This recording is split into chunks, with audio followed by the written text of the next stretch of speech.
offer is this.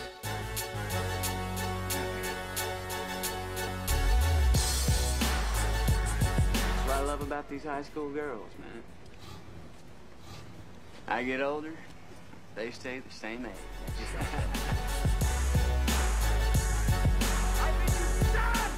Honey! What? Where's my super suit?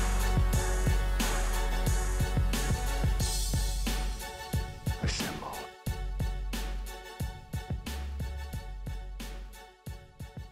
What's up, YouTube? This is your friend, the neighborhood movie nerd, about to give you guys everything that's going on in the world of movies and TV. Now, as you guys know, Harley Quinn and the Birds of Prey, or Birds of Prey and the Fantabulous, I'm not even gonna fucking bother with that long-ass title. Whatever it is, Harley Quinn and the Birds of Prey just came out and hit theaters. And so, what better time than to do a video that I've been waiting to do for quite a while. I thought we were gonna have a lot more DC live-action DC universe movies, or whatever the hell they're deciding to call this thing, Worlds of DC or whatever. Started as a Marvel ripoff, now they're just kind of doing their own thing and doing whatever. So what better time than to do a rankings video on their films so far. So if you count The Joker, which again is a little bit tricky considering the fact that that doesn't really take place within this universe. Again, I don't think DC and Warner Brothers even knows what's taking place in their universe anymore. But so I am deciding to count that movie. And so without further ado, these are the 9 films so far that have been released within this extended Worlds of DC cinematic universe, as I have seen fit to rank, according of course to my personal, very biased opinion. So kicking off the list, my number 9 is Batman vs. Superman: Dawn of Justice. I feel like this should come as no surprise to anyone. This and number 8 as easily the 2 movies that proved right out of the gate that DC had no idea what the hell they were doing. She with you? I thought she was with you. Again, everyone's problems with this movie have kind of been talked about to death, but I'll tell you what mine is. It's the fact that this movie, again, it's all of the same problems that I have with Man of Steel, which is that there is so much here that you could actually do with the genre. And that's always something that I found interesting about Zack Snyder, is that he's a guy who can actually put out these giant, big budget superhero movies that supposedly can actually qualify as think pieces. That son of a bitch brought the war to us. The problem is that, very similar to what happens with Man of Steel, he tries to have it both ways. He tries to have this intellectual think piece, but then he covers it up with all of this garbage looking CG, all of this nonsense, all of this overblown philosophy about the ideas behind, you know, man fearing God and, you know, what God actually proves. This line, America Senator, that power can be innocent. To man, you know, and what's so good? Taking all of Warner Brothers meddling out of it in order to try and have this be the setup for the universe. The entire film just comes off as really long, really unnecessary, really boring, some very stilted, jolted performances, some very confusing performances, some very stiff performances. It's just not a fun time. It even drags so much to the point that the action sequences can't even save this movie. It's just a long ass piece of shit, waste of time with a really bland, colorless exterior. Like, I like Zack Snyder's shooting style, but good God, for a guy who is touted as having like a really colorful, awesome looking superhero palette, this movie just does not do it. She with you? I thought she was with you.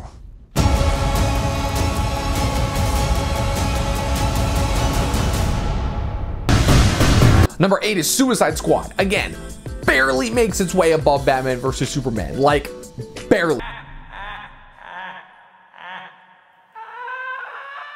I think the only thing that this movie has over Batman vs. Superman is that it's slightly more entertaining. But if you think about it quality-wise, I might say this movie is worse than Batman vs. Superman, but I'm weird because I'm the type of guy that will usually incorporate entertainment value into how I qualify movies.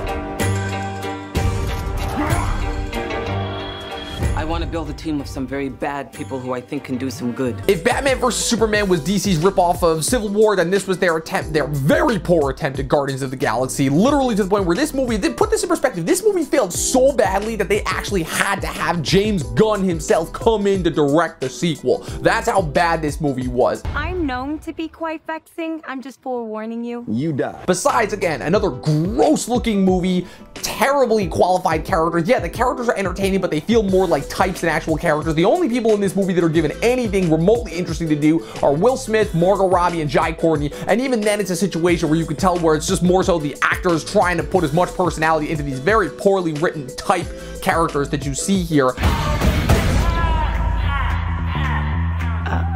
Not good. To top it all off, again, the creme de la creme of why this movie, and potentially one other, I'll get to that one, represent the absolute lowest of DC's crop, is that this movie was edited by the friggin' trailer house. The company that edited the trailers of this movie ended up editing the final product. That just, I don't know what else like shows desperation the way that a move like that does. Yeah, fuck you, David Ayer, for that bullshit marketing scam. You know the Marvel movies are all better than this piece of shit. All of that chit-chat's gonna get you hurt. Oh, and Jared Leto. Like, need I say more?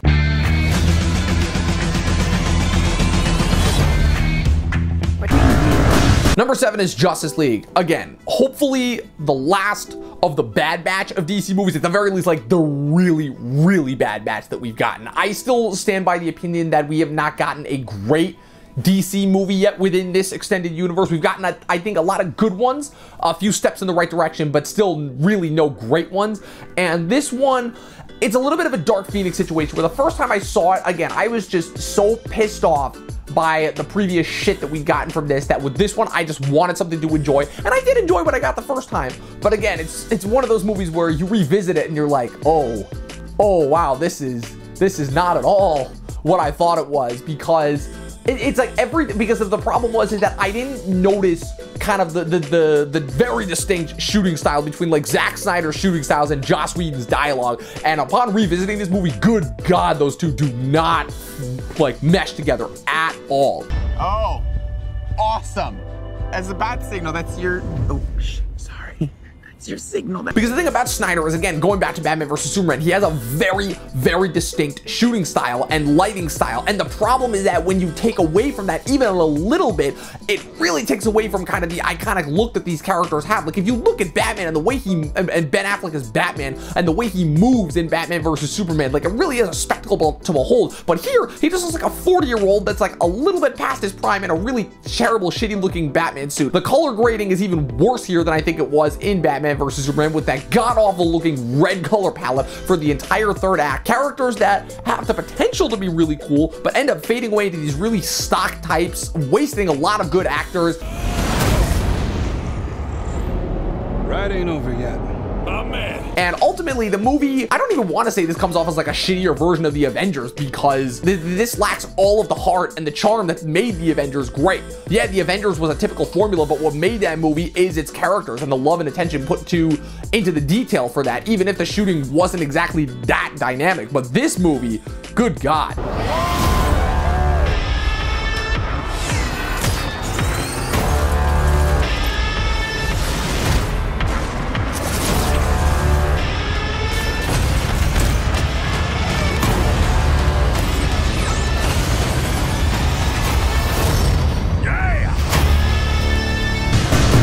Number 6, this is going to be one that shocks a lot of people. My number 6 is the Joker.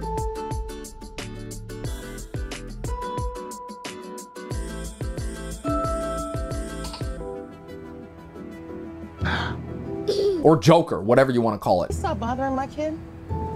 Sorry. And before the internet jumps down my throat in terms of why I don't like this movie, let me just say that all of the things that this movie deserves, technically, I think it does deserve. I think the score is great. I think the cinematography is great. I think the set design is great. I think a decent amount of the performances are really good, specifically from Joaquin Phoenix in his lead performance. All of the pieces for this to be a great movie are there. You don't listen, do you? But my problems come from a few things. A, Todd Phillips blatantly trying to pretend that this movie stands on its own as a film and that people are not interested in this because it's a DC movie. No, like that's delusional thinking. Literally, nobody would give a fuck about this movie if it wasn't called Joker. Number 2, it's the fact that underneath the really, really good artistry and craft, the movie really actually doesn't give a shit about any of the issues that it's trying to speak about. Like, this movie is trying to be this big statement about mental health and how society should like view the lonely man or whatever, but the problem is that the way that it presents its character, first off, there's no actual opposing point of view, which makes it feel very one-sided, which already takes away from what would make this so interesting. Say what you will about how this rips off Taxi Driver and The King of Comedy, which it does, but at the very least, those movies provided opposing points of view to keep their characters constantly grounded. Now, I get it, this is a comic book movie, but even still, it's a situation like what Zack Snyder tried to do with Batman vs. Superman, and then half with Justice League. You can't have your cake and eat it too.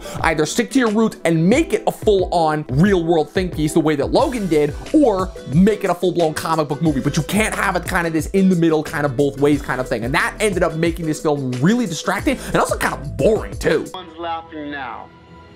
You can say that again, pal. Like, again, it's one of those movies that expects me to feel really bad for this character, but I can't see past all of the very blatant bullshit Hollywood cliches that I've seen so many times, where again, I know I said this before, but it's like, why is it that I feel like in this movie, all this movie is trying to make me think is, oh, why is everybody being so mean to Arthur?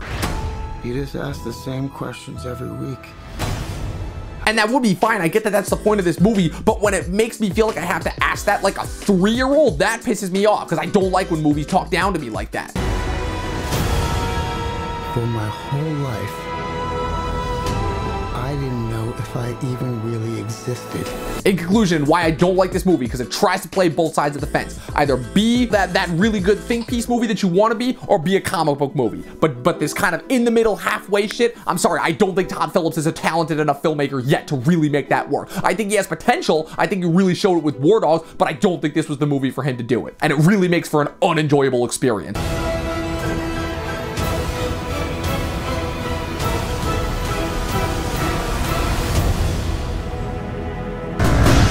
So this is where we start to kind of pivot away from the movies from DC that I just blatantly don't like, and get into the movies that, again, not great, but a step in the right direction, because my number 5 is Aquaman. James Wan already proved himself by directing arguably the most cursed production in the Fast and Furious saga, obviously with the 7th one, again, RIP Paul Walker, but I was very, very worried about this movie for a lot of different reasons, mostly just because, again, I still had that really bad taste of DC in my mouth. It had been a year at that point since Justice League, and I was worried. I'm like, okay, what are they gonna do? And I have to say, legend has it that one day a new king will come. Don't get me wrong, this movie has its problems. This movie is chock full of problems, but for what it is, I enjoyed it. The exact spot that Evanko gave me my first swimming lesson. And again, I feel like that's the very clear difference between something like this versus something like The Joker. Versus The Joker, again, is trying to play half sides of the fence, like be this one thing while really being this other thing. But Aquaman knows what it is, sticks to its guns, and again, whether you like that or not, you know, you could not like it, that's fine. You could like it, that's fine. But whatever it is, you could say that Aquaman at the very least sticks to a consistent tone throughout. Spent his entire life training.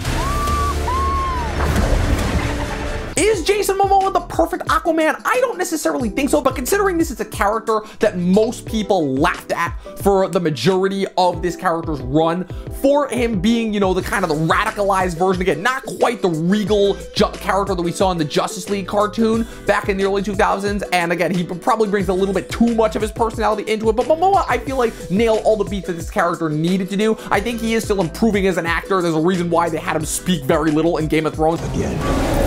Must stop him. And how do you propose we do that? I gotta say, for this movie, like kind of, again, doing the kind of traditional Joseph Campbell's hero's journey with like a bunch of just schlocky CG, I thought this movie worked. Could it have had a little bit more humor where it needed to? Sure. Could almost every single other character around him actually have had some goddamn personality? Yeah, that would have been nice. Has come for Atlantis to rise again. But again, for my money, as something to just sit back and have a fun time with and actually be like, kind of impressed by like the underworld CG. Yeah, it's not the best. I've definitely seen a lot better CG, but like, and obviously it's no Lord of the Rings, but like kind of giving me kind of that epic grand scale feel. I was legitimately shocked. I really didn't think I was going to get it from this movie, and I actually did.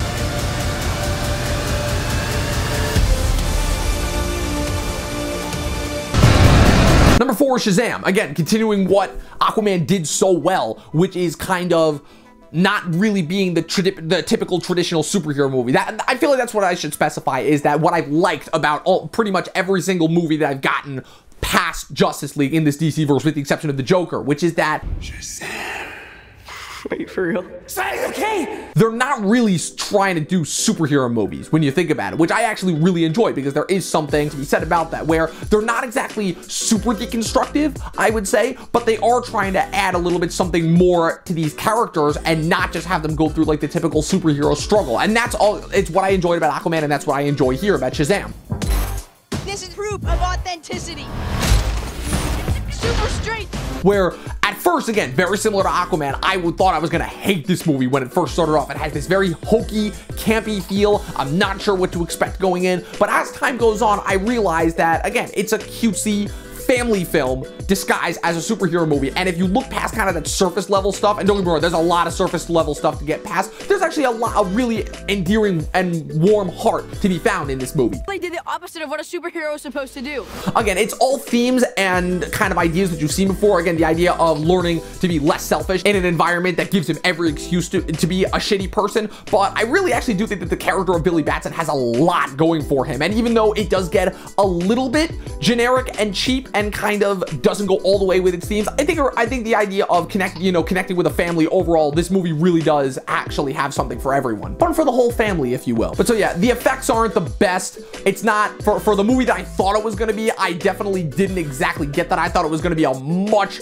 more raucousier, much more self-aware movie, and it wasn't quite to that level, but for what it was, I still enjoyed it. You electrocuted a bus and almost killed these people. And then I caught it!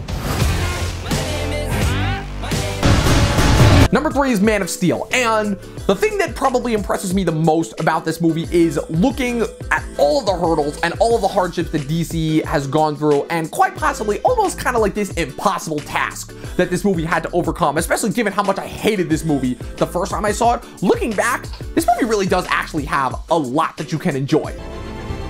They will join you in the sun. In time, you will help them accomplish wonders. Because going back to what I spoke about with what Zack Snyder was trying to do with his original version of what he was going to do with this series before Warner Brothers came in and just pulled it apart, is that Snyder has this very clear-cut viewpoint of what he wants to say about these characters and the types of actions that they are responsible for. It's a movie about like being all responsible for your actions and getting torn apart by different viewpoints. And for the most part, I think the movie handles that very well. It's a different kind of a Superman movie than you've ever seen before. It's actually kind of fascinating, and you can see like the influences from Watchmen and The Dark Knight Returns and all of these other comics that Snyder absolutely loved, and as he credited were being very big influences. And for the most part, Henry Cavill to me is a compelling Superman. The movie does the smart thing, which is that they don't rely on his personality to carry that, because again, this is a very different Superman that you've seen before. But it probably is the only movie that I've seen that can kind of pull that off.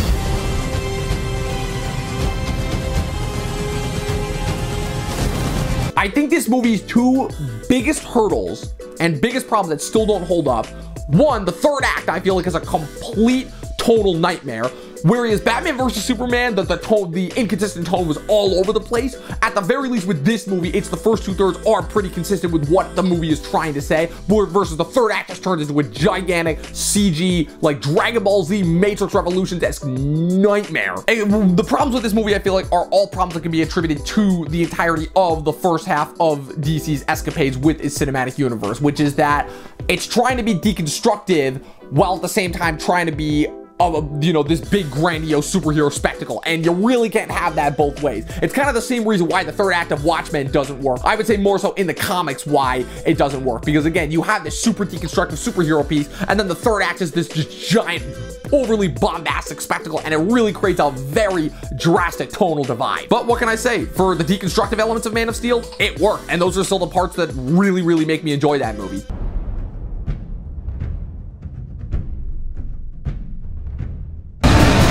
Number 2 is Wonder Woman. Again, this is probably going to shock a lot of people. Wonder Woman, I feel, succeeds in every place that Man of Steel fails with one slight exception being the third act. Man, DC just cannot figure out those third acts. But I feel like everything that Man of Steel wasn't in that. Man of Steel, again, I appreciate it for what it does, but it is still a very cynical movie at the end of the day, versus Wonder Woman definitely has a lot more of that superhero heart that goes into it. Again, I don't think it's a great movie. I do not think it should be credited for all of the Oscars and hailed as like the greatest superhero movie of all time, purely for the fact that it was directed by a woman. I'm sorry, no. But the closer you get, the more you see the great darkness within. But I will say that Gal Gadot carries this movie. You know what's so interesting to me about this movie? It's the first movie where, again, I don't want to sound sexist by saying that a woman carries this movie, but Gadot carries this movie with like the charm and the charisma that like you would expect from a male actor. And I don't want to have to point that out, but considering the fact that so much of this industry is based on the fact of like, oh, a woman can't, you know, carry a mainstream film, but it really does come down to her. Like, she really is the heart and soul of this movie and carries this movie even through all of its weak points. Who's this woman? She's my secretary, sir. And again, a little bit on the nose about its themes and what it's trying to say, but at the end of the day, I really do think that there is something compelling seeing, for lack of a better word, a coming of age story, you know, where she grows up in this very secluded, naivetist environment for her protection and then ends up having to go out in the world in order to grow as this person. And I really do think it is a very dynamic and interesting growth, with the exception of the third act, which again, another overly bombastic, ridiculous third act that not only takes away from the overall impact of her growth, but also just completely undercuts the most interesting part about the movie, which is kind of saying that there really is no one to blame for kind of the struggles of man. Just this happens because people are shitty, and then it's like, nope, it's just this evil god manipulating everybody. Sure. But aside from that one tiny little detail, I very much still do enjoy Wonder Woman and what it brings to the table, not only for this kind of weird sect of DC movies, but for the overall world of superheroes.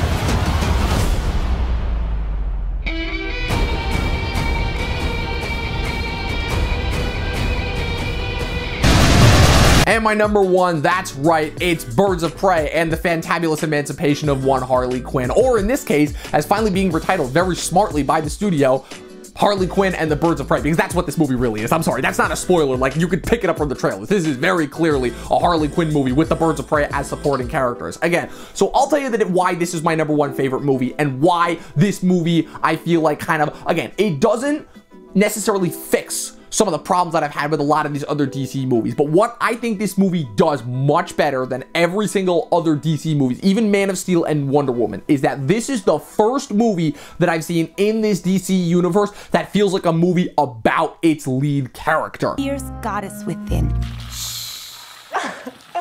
Now, you might ask, what the fuck does that mean? I'll explain. Man of Steel is a deconstructive superhero piece. Superman is not necessarily supposed to be a deconstructive superhero. Wonder Woman is basically the exact same plot formula as Captain America or as the first Captain America or the first Thor movie. So it's not necessarily unique to her identity as Wonder Woman. Aquaman is basically an underwater Joseph Campbell-esque fantasy adventure. Shazam is a fantasy film. What I'm trying to say is that none of these films that we've gotten so far have been very identity-centric to what the characters stand for. And this is the first movie I feel that actually does that, where you can very clearly tell that not only is this movie about Harley Quinn, it's very much from her perspective, and it's kind of her identity, her personality, her whole mindset that drives this movie and makes it as fascinating and batshit as insane as it is. He's after all of us.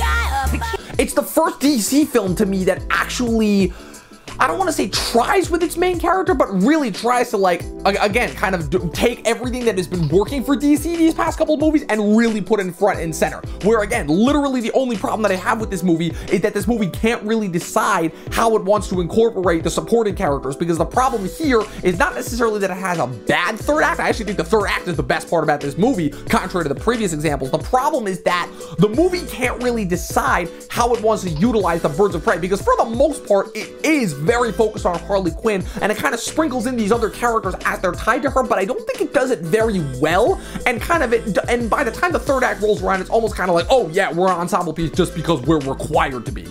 We're gonna have to work together. And the problem is that even though it is called Birds of Prey first, Harley Quinn second, Harley Quinn's personality dominates this movie literally to the point where the other Birds of Prey really don't have anything interesting to do. Renee Montoya is a cop stereotype. Journey Smollett-Bell is Black Canary, would be interesting, but again, it feels like everything interesting is told to us. The Hunters almost comes off as like an afterthought in the movie, and then Cassandra Cain is just kind of there. And it already takes away from the fact that it's another, I don't want to say shitty kid actress, but I would say inexperienced kid actress. But other than that, this movie, again, it was probably, out of all of these DC movies that I've watched, it was just the most fun that I've had out of all of them. And that's really something that I can't say about any one of these movies. And that probably is why I think this movie is my #1 favorite out of all of these DC movies. Will it hold up that way over time? I have no idea. Oh, and I almost forgot to talk about Ewan McGregor. Easily the best villain in this entire DC universe so far. Like, no question. Just somebody who manages to toe the line between having a blast and being surprisingly menacing really, really well.